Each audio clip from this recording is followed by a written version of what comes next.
Assalamualaikum warahmatullahi wabarakatuh. Halo semuanya, saya Riza Ismia dengan nomor NIM 2105097420. Saya dari Prodi S1 Pendidikan Teknologi Informasi Angkatan 2021B Universitas Negeri Surabaya. Pada kesempatan kali ini, saya akan menyampaikan sedikit materi mengenai model infrastruktur jaringan untuk memenuhi tugas mata kuliah jaringan komputer. Selamat belajar! Model infrastruktur jaringan. Pelajarilah lebih dalam materi mengenai model-model infrastruktur jaringan. Yang pertama, kita akan membahas mengenai pengertian dari infrastruktur jaringan. Infrastruktur jaringan merupakan sebuah kumpulan sistem komputer yang saling berhubungan, dihubungkan oleh berbagai macam bagian dari sebuah arsitektur telekomunikasi.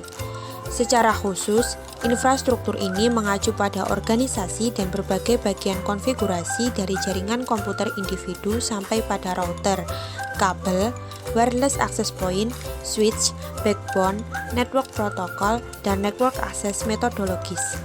Yang kedua, kita akan membahas mengenai apa itu jaringan komputer dan jaringan terdistribusi. Jaringan komputer. Jaringan komputer adalah sebuah kumpulan komputer dan peralatan lainnya yang terhubung dalam satu kesatuan. Jaringan komputer merupakan jaringan yang interkoneksi dari sejumlah komputer autonomous atau berdiri sendiri, misalnya adalah laptop. Yang kedua adalah jaringan terdistribusi. Jaringan terdistribusi adalah hasil perpaduan dari beberapa jaringan terpusat sehingga memungkinkan beberapa komputer server dan klien yang saling terhubung membentuk suatu sistem jaringan tertentu. Perangkat lunaklah yang menentukan tingkat keterpaduan dan transparansi suatu sistem jaringan tersebut. Jadi, perbedaan jaringan komputer dengan jaringan terdistribusi adalah terletak pada perangkat lunaknya, khususnya sistem operasi, bukan pada perangkat kerasnya. Yang kedua, jaringan komputer, ketika server bermasalah, maka semua tidak bisa, misalkan dalam sekolah. Sedangkan jaringan terdistribusi, jika salah satu server bermasalah, masih ada server yang lain sehingga tidak berpengaruh.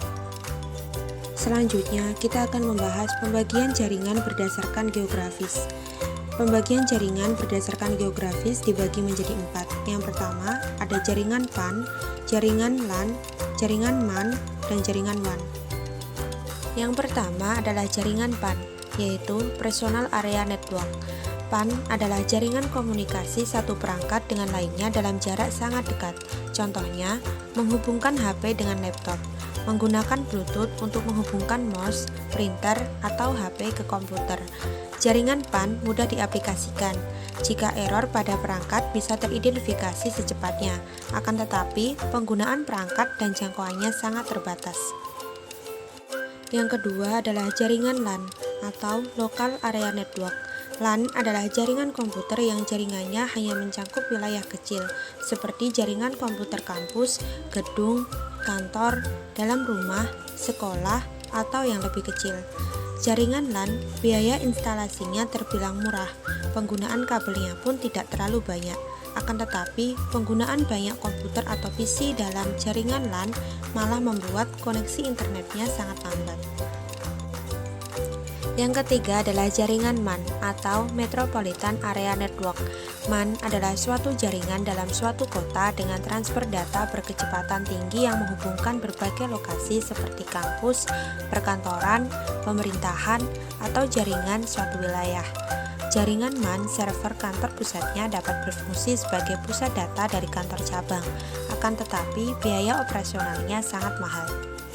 Yang keempat adalah jaringan WAN atau Wide Area Network. WAN adalah jaringan yang lebih mendunia atau internet. Jaringan WAN server kantor pusatnya dapat berfungsi sebagai bank data dari kantor cabang, akan tetapi biaya instalasinya sangat mahal. Selanjutnya, kita akan membahas mengenai pembagian jaringan berdasarkan aksesnya. Pembagian jaringan berdasarkan aksesnya dibagi menjadi dua, yaitu yang pertama, jaringan intranet, yang kedua, jaringan internet. Jaringan intranet adalah jaringan yang bisa diakses untuk kalangan internal saja, sedangkan jaringan internet adalah jaringan yang bisa diakses oleh pabrik. Selanjutnya, kita akan membahas mengenai pembagian jaringan berdasarkan cara membangunnya. Pembagian jaringan berdasarkan cara membangunnya dibagi menjadi dua, yaitu yang pertama jaringan ad hoc. Pada ad hoc tidak menggunakan access point sebagai media penghubungnya. Yang kedua adalah jaringan infrastruktur. Pada jaringan infrastruktur menggunakan access point sebagai media penghubungnya. Pembahasan selanjutnya adalah topologi jaringan. Yang pertama ada topologi bus. Topologi bus adalah sebuah metode untuk menyambungkan beberapa perangkat komputer menggunakan satu jalur transmisi.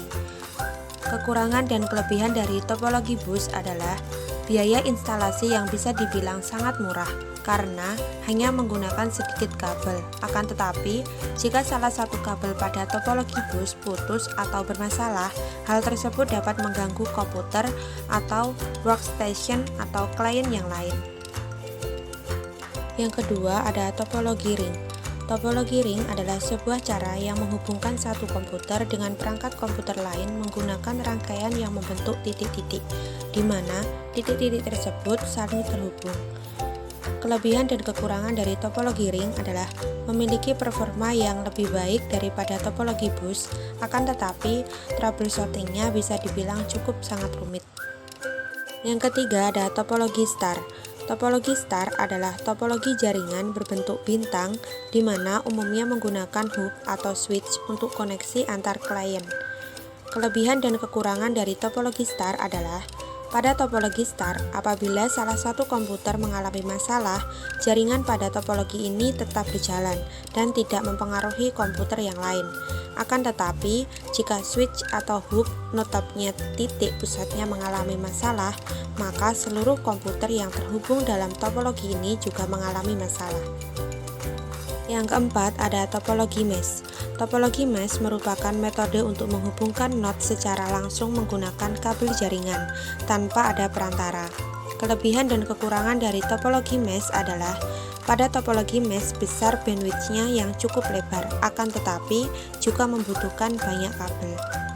Selanjutnya kita akan membahas pembagian jaringan berdasarkan penggunaan kabel. Yang pertama ada jaringan berkabel atau wired network. Media transmisi data yang digunakan dalam jaringan ini berupa kabel. Kabel tersebut digunakan untuk menghubungkan satu komputer dengan komputer lainnya agar bisa saling bertukar informasi atau data atau terhubung dengan internet.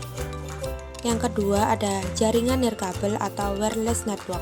Jaringan wireless atau nirkabel adalah jaringan yang menggunakan gelombang radio, satelit, inframerah, dan teknologi Bluetooth sebagai media penghubung. Selanjutnya, kita akan membahas jaringan komputer berdasarkan siarannya. Yang pertama ada unicast atau satu ke satu. Unicast merupakan suatu metode pengiriman atau transmisi data dalam jaringan dengan mekanisme 1:1 atau PTP, point to point. Yang kedua ada multicast atau satu ke grup. Metode pengiriman ini data dengan tujuan alamat grup dalam satu jaringan. Yang ketiga ada broadcast atau satu ke semua. Pengiriman data dengan tujuan semua alamat yang berada dalam satu jaringan. Cukup sekian materi yang dapat saya sampaikan, kurang lebihnya saya mohon maaf. Semoga bermanfaat dan terima kasih sudah menonton. Wassalamualaikum warahmatullahi wabarakatuh. Bye-bye.